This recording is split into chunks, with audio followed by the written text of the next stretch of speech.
തിരികെത്തുന്നു വാർത്താ നിമിഷത്തിലേക്ക്. ഇപ്പോൾ എത്തുന്ന ഒരു വാർത്ത. ഭക്ഷ്യവിഷബാധയേറ്റ് ചികിത്സയിലായിരുന്ന ജോർജിന്റെ മരണകാരണം പോസ്റ്റ്മോർട്ടം റിപ്പോർട്ട് കിട്ടിയ ശേഷമേ വ്യക്തമാവൂ എന്ന് പോലീസ് അറിയിക്കുകയാണ്. ചികിത്സയിലായിരുന്ന ജോർജ് തിരികെ വീട്ടിലെത്തിയ ശേഷമാണ് മരിച്ചത്. മരണത്തിന് കാരണം ഭക്ഷ്യവിഷബാധയെന്നാണ് വീട്ടുകാരുടെ ആരോപണം.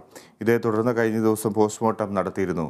ശ്രീലക്ഷ്മി വിവരങ്ങളുമായി ചേരുന്നു. ശ്രീലക്ഷ്മി, ഭക്ഷ്യവിഷബാധയ്ക്ക് ചികിത്സ പൂർത്തിയായ ശേഷം അദ്ദേഹം വീട്ടിലേക്ക് എത്തിയിരുന്നു. അതിനുശേഷമാണ് ഈ മരണം സംഭവിക്കുന്നത്.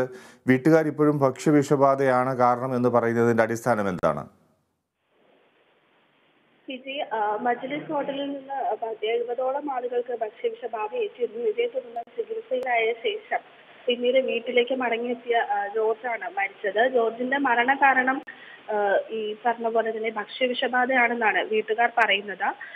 ഈ സംശയത്തെ തുടർന്ന് പോലീസിൽ പരാതി നൽകുകയും പോലീസ് മൊഴിയെടുത്ത് അന്വേഷണം ആരംഭിക്കുകയും ചെയ്തിരുന്നു. ഇതേ തുടർന്ന് കഴിഞ്ഞ ദിവസമാണ് പോസ്റ്റ്മോർട്ടം നടത്തിയത്. ഇത് സംബന്ധിച്ച റിപ്പോർട്ടുകൾ പുറത്തു വന്നതിന് ശേഷം മാത്രമേ കൃത്യമായ മരണകാരണം എന്താണെന്ന് വ്യക്തമാകൂ എന്നാണ് ലഭിക്കുന്ന വിവരം.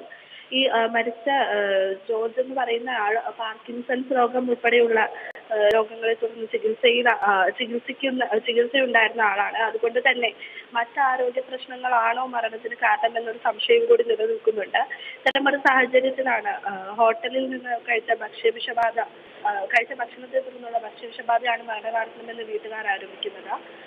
ആശുപത്രിയിൽ നിന്ന് ചികിത്സ കഴിഞ്ഞ് വീട്ടിലേക്ക് മടങ്ങി എത്തിയിരുന്നെങ്കിലും ജോർജിന് അസ്വസ്ഥതയും ക്ഷീണവും എല്ലാം അനുഭവപ്പെട്ടു എന്നാണ് വീട്ടുകാർ പറയുന്നത്. 27-ാം തീയതിയാണ് ജോർജിനെ ആശുപത്രിയിലേക്ക് നിന്ന് ഡിസ്ചാർജ് ചെയ്തത്. എന്നാൽ വീട്ടിലേക്ക് എത്തി ശനിയാഴ്ച രാത്രി 9 മണിയോട് തന്നെ മരിക്കുകയായിരുന്നു. ക്ഷീണം പൂർണ്ണമായും വിട്ടുമാറിയിട്ടില്ലെന്നും വയറുവേദനയും വയറിളക്കമടക്കമുള്ള അവസ്ഥകൾ ഇദ്ദേഹത്തിന് ഉണ്ടായിരുന്നുവെന്നുമാണ് വീട്ടുകാർ ആരോപിക്കുന്നത്. ഇതേ തുടർന്നാണ് പോസ്റ്റ്മോർട്ടം റിപ്പോർട്ട് അടക്കമുള്ള കാര്യങ്ങൾ നടന്നത്. കൂടാതെ രാസപരിശോധന ഫലമടക്കമുള്ള റിപ്പോർട്ടുകൾ ലഭിച്ചതിനു ശേഷമായിരിക്കും ഇത് സംബന്ധിച്ച് കൂടുതൽ വിവരങ്ങൾ ലഭ്യമാകുകയെന്നും പോലീസും അതുപോലെ തന്നെ മെഡിക്കൽ കോളേജിലെ PRO വിഭാഗവും വ്യക്തമാക്കുന്നുണ്ട്. ശരി ശ്രീലക്ഷ്മി.